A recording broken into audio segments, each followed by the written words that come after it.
Hi, this is Madi with Straight Up Mortgage, and today we are going to do a heavily requested topic, and this is pipeline management. Now, I'm not going to tell you that I am just this expert on how to manage pipelines.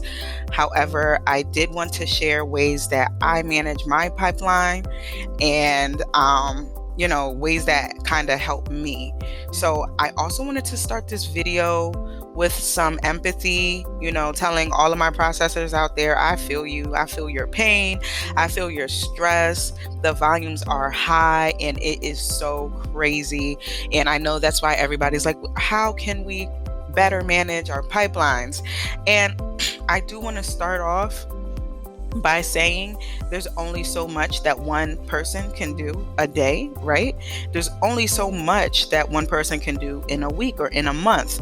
So with that being said, I do want you guys to kind of pat yourself on the back and say, I'm doing my very best. And for real, my best is all that I can possibly give.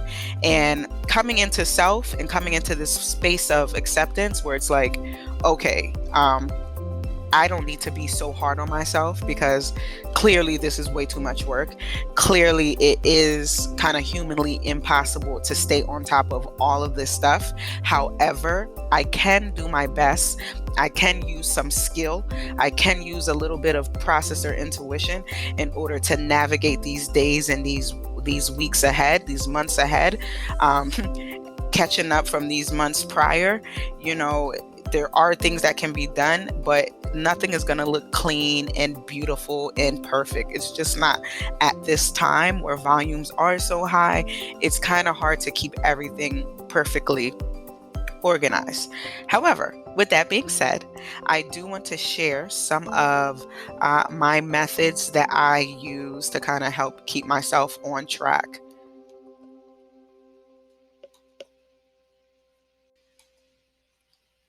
Ways to manage your pipeline. So one of the tried and true ways that we utilize are processing checklists. There's more than one way to utilize a checklist. The processing checklist that I kind of utilize, it's one that I can kind of jot down all of my order routes. So I can write down the date that I ordered, whether that's my title, my appraisal, my payoff, my VOE. Now, when you're working in a file and sometimes you're invested in that file at that time, you may feel like you can remember. You'll be like, you know what? I remember that I ordered this, and this. And you feel like it's going to take up time to utilize your checklist and write this stuff down. However, not to sound like a broken record, but these things really do help us out in the long run, especially right now that the volume is so high.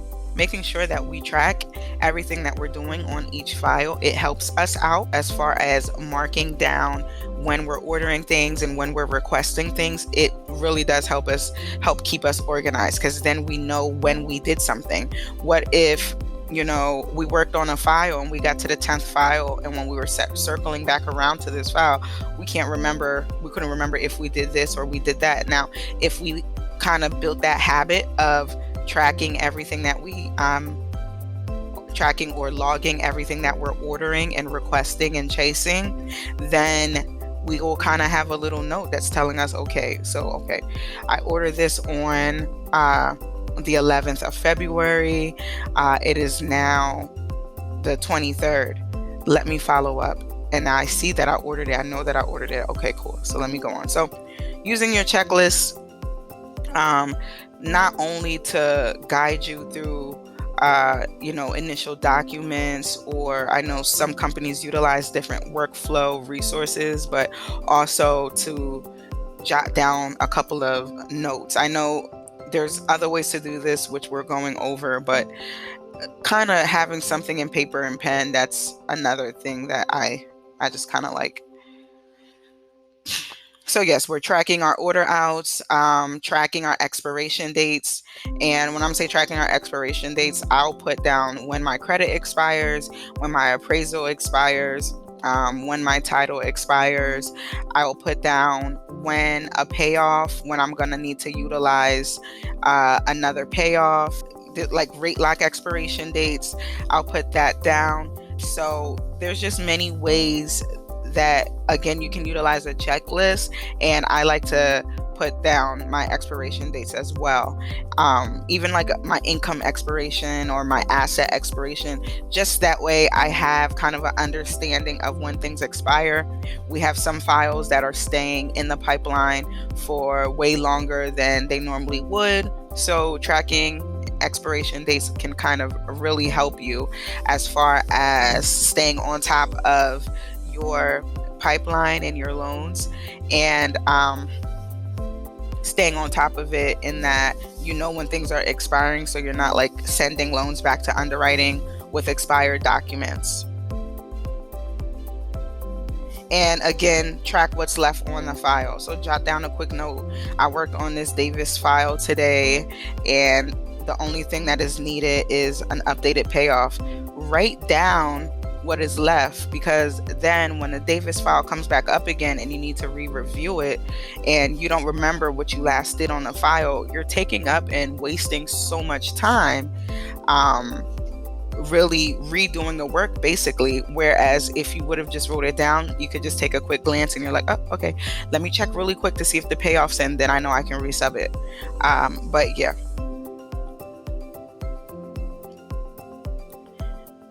And yeah, exactly what I just said, making little notes so you know where you left off. That way when you're picking up the file again, you can kind of just go straight to what needs to be done and move on to your next file. So another very important one that it kind of took me a while to utilize is the LOS notes.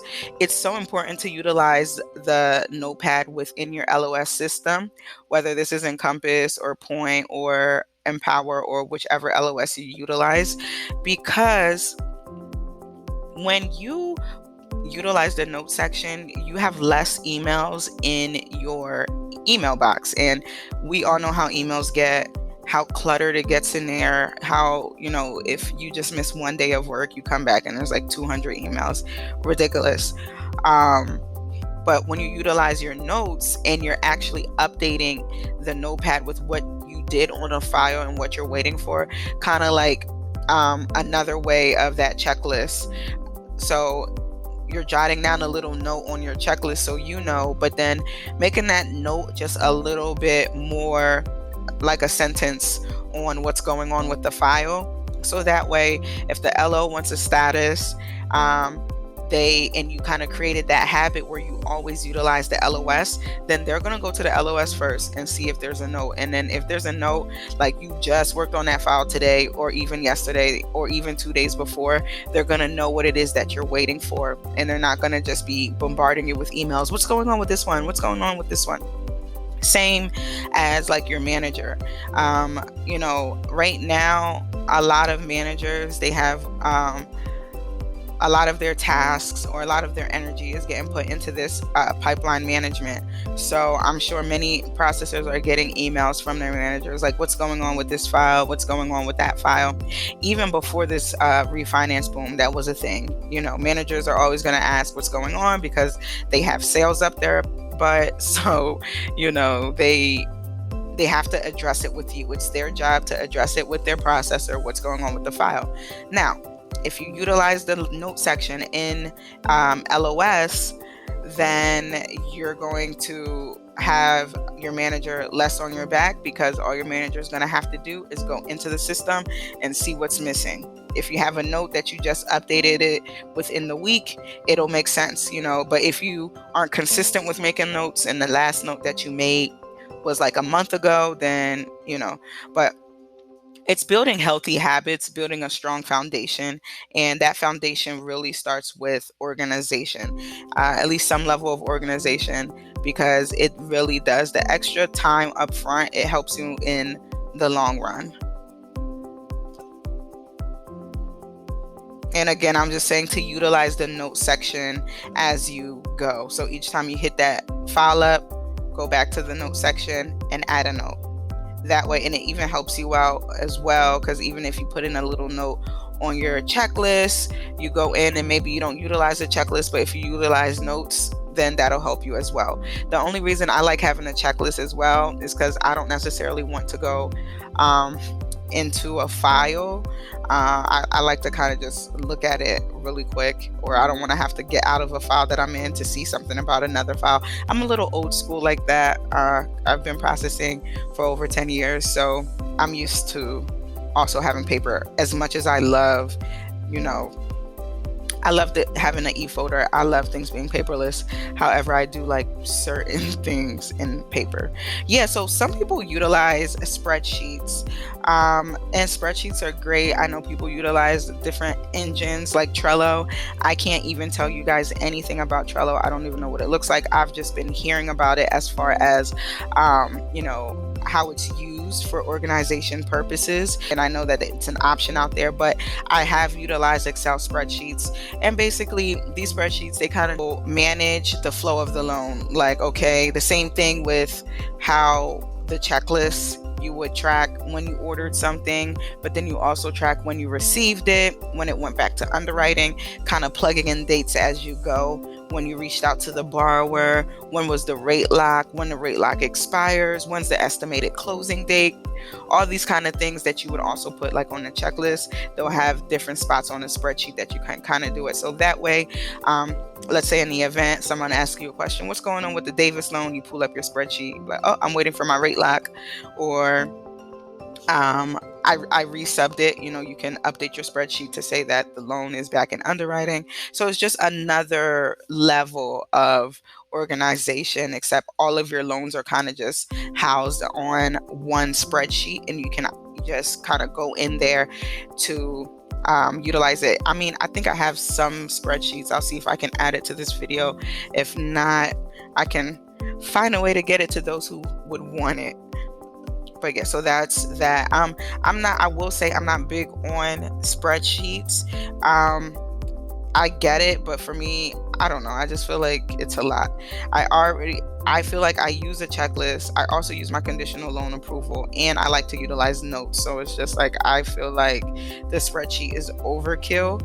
I understand if you're working in a broker environment and the broker kind of utilizes spreadsheets, I feel like, okay, that's more useful and it makes more sense because you can kind of connect everyone to that spreadsheet, and that can be you guys' way of kind of communicating with each other in regards to the loans.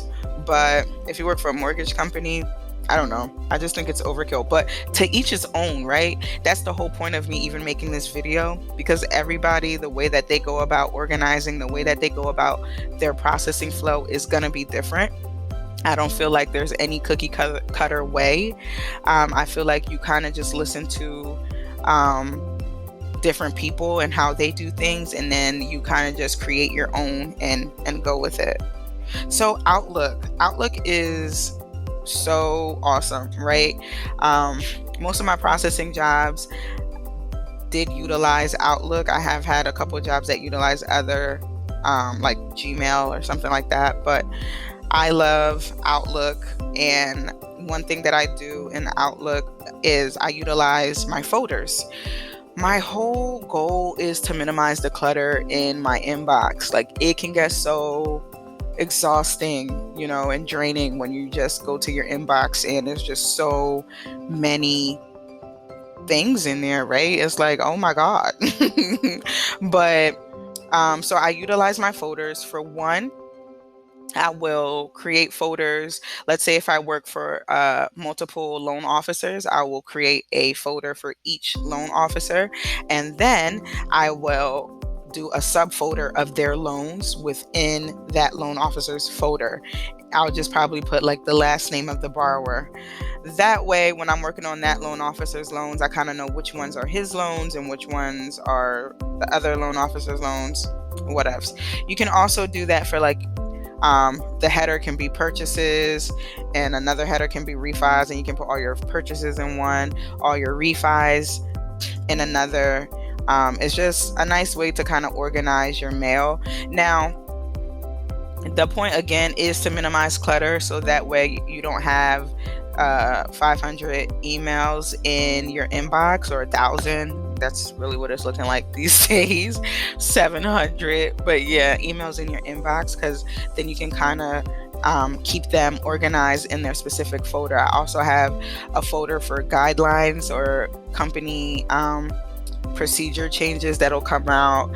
I have a folder for my manager, so all of the little updates and things that my manager will send out, I put everything in a folder that's marked with her stuff. So it just kind of, I just utilize, the different functions within Outlook. Like you can utilize the calendar to schedule follow-ups. That's another good thing big thing that Outlook has that I like.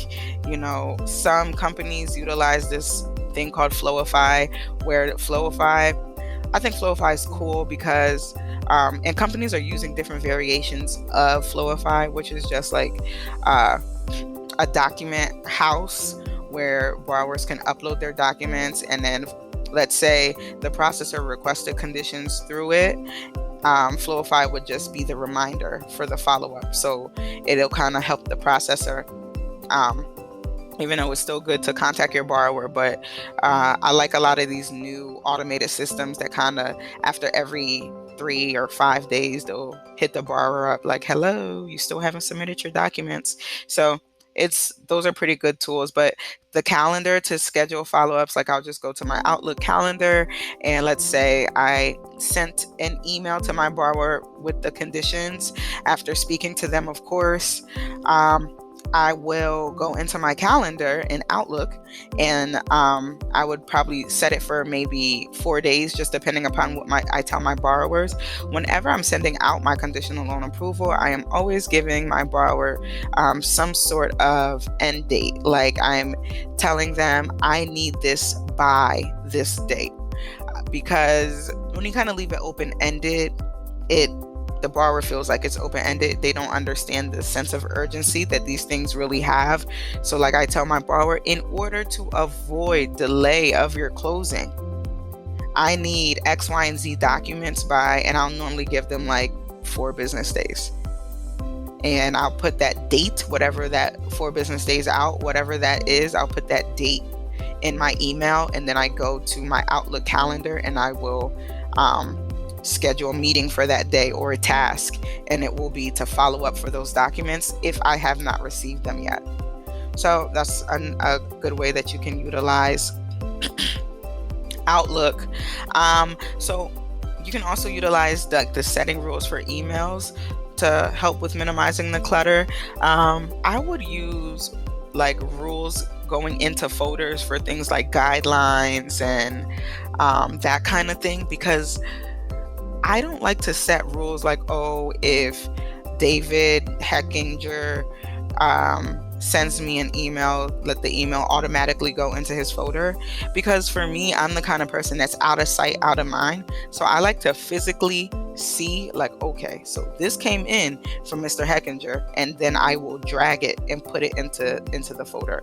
You can set it to automatically go into the folder, but just depending upon the type of person you are, if that works for you, that's great. But for me, I'll just forget about it, and I just feel like I need to see it first. At least let me have it in my head that I received something, even if I forget it, and I'm going to get back to it anyway because I'm prioritizing my loans. But let me see it, because I need to know if it's a rush. I need to know if it's something urgent. I don't just want it to just go straight into the folder. Let me see it, let me gauge it, and then I'll put it in the folder. And if it's something that is urgent, I may have to do it next after what I'm doing. If it's something that's not super urgent, then I will utilize like my little to-do list and have it written down, but then put it in the folder. If it's a file I'm already planning on working on for that day, then it's like, okay, that's another thing that I can do. And now the other reason that I like to keep all of my emails per borrower in each folder is because then when I am working on that borrower's folder, I'm just going to go into when I'm working on that borrower's loan, I'm just going to pull up their email folder and address all of the emails that are in there. So I like to pull my pipeline and filter it out to purchases that's closing in the next 2 weeks. That way I can put a close eye and see what needs to be done for it to get to that table on time. So I might need to add some extra energy into those purchases that are closing in within the next 2 weeks, making sure, even though we're supposed to be touching everything on our conditional loan approval when we're sending the conditions out to the borrower. However, when you know that you're 2 weeks out, making sure that you at least have everything back. And if you don't have everything back, that you're making your follow-ups and you're making, so pulling that up and seeing what you have going on for the next 2 weeks and getting that addressed. Any rate locks that are expiring within the next 2 weeks, taking a look at those loans as well. That's more of a secondary to purchases, because we do know rate locks can be extended. However, it is at a cost to the lender or borrower. One of the other things that I like to do is, let's say if I have a pipeline of 50 loans, I would divide that pipeline by the number of days, so 5. That way we kind of have a number of approximately how many loans we need to touch per day in order to touch our entire pipeline for the week. And, even though, let's say you have like 10 to 15 loans in a day that you may have to look at. But the thing is, some of those loans, you won't have to do anything. Some may be in underwriting. Some maybe you'll be waiting on conditions. It can just be a number of different things. So you could go into a file and only be in that file for 2 minutes. But then you can go to the next file and that one may require 10 minutes. The next maybe 20, maybe another one may be an hour. But my thing is, you can, if you do most of your stuff up front, or touch all of your conditional loan approval conditions, if you touch them up front, then it's gonna leave little room for you to have to do more work when you are within those 2 weeks of your loan closing. But yes, so dividing your pipeline by 5 and trying to get yourself into this rhythm where I'm like, okay, let me just, if I have to go into this file, maybe all I have to do is resub it, get these conditions in, mark it ready for review, have it submitted. That took me 5 minutes, and just kind of getting into that groove and touching those loans. This video is becoming pretty lengthy. I like to try to keep my videos under 15 minutes. So I will create a part 2 to this video, and we will go over possible daily structures to, how you can kind of plan your day and things to think about when you are planning your day. I'll see you guys on the next video.